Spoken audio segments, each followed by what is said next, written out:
Сәлеметсіңдер ме балалар? Бүгінгі сабағымыздың тақырыбы презентацияға нысандар кірістіру. Сабақта үйренеміз. Презентацияға нысандар қоямыз. Нысандарды пайдаланып презентация жасаймыз. Сабаққа арналған сөздікті жазып аламыз. Балаларым, презентацияға нысандарды кірістіру үшін кірістіру бөліміне барамыз. Қазір біз презентациядағы слайдымызға мәтін, сурет және фигураны қалай кірістіру керек екенін көрсететін боламыз.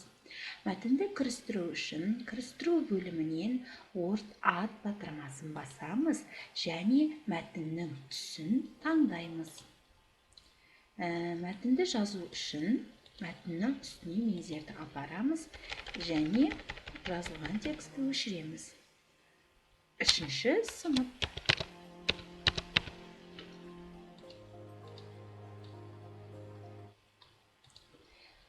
Ал фигура енгізу үшін кірістіру бөліміне барамыз. Фигуралар батырмасын басамыз. Керек фигураны таңдап аламыз.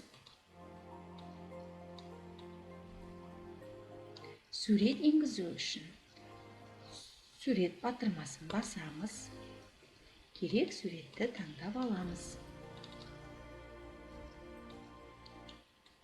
Суреттердің үстін 2 рет шерту арқылы формат бөліміне өтеміз. Формат бөлімінде суретімізге арналған рамкаларды таңдап қоюымызға болады. Суреттің керек емес бөлігін қиып алуға болады.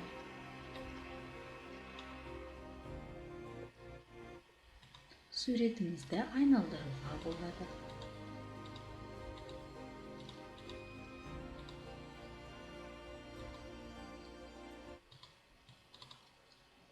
Фигурамыздың түсін өзгертуге болады.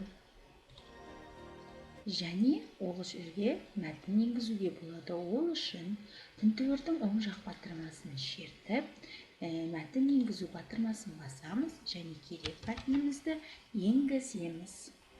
Тапсырма. Төмендегі суреттерде көрсетілген элементтердің атауы мен сәйкестендіреміз.